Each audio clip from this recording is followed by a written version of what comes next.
ලංකාවේ පළමු වතාවට පාසැරි රොබෝ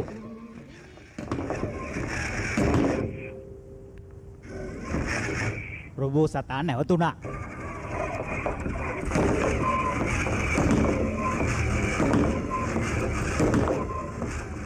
අපේ රටේ අපේ කෙනෙකුගේ වැඩක්.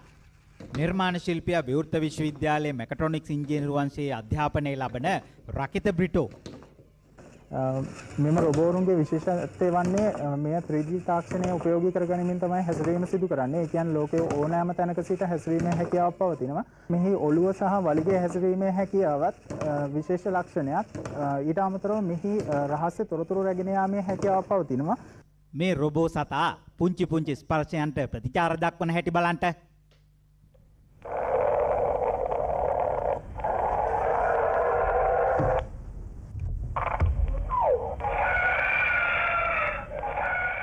මේ නිර්මාණ කරන්නට මහාචාර්ය W.A. විමලවීර, ජ්‍යෙෂ්ඨ කතිකාචාර්ය R.D. මැල්ල ඇතුළු විශාල පිරිසක් සහයෝගය දක්වලා තියෙනවා. මෙහි විශේෂත්ව කීපයක් පවතිනවා. මෙහි ක්‍රෑන්ක් සිස්ටම් එකක් සහ අමතර භාරයක් යෙදීම මගින් තමයි සියලුම චලනයන් පවත්වාගෙන තිබෙන්නේ. මෙහි විශේෂත්වය වන්නේ මෙම යොදා තිබෙන අමතර භාරය සහ වලිගය මගින් ඔහුගේ ගුරුත්ව කේන්ද්‍රය වෙනස් කර ඇවිදීමේ හැකියාව ලබාගෙන තිබෙනවා. මෙහි පාද 4ක් චලනය සිදු කරන අතර ඔළුව සහ වලිගය වැනීම සඳහා පාවිච්චි කර තිබෙන්නේ එක සරල ධාරා මෝටරයක් පමණයි. බාධකයක් නේද? බලන්ට රොබෝ ඩයිනෝසරයා බාධකය මගහැරලා යන හැටි.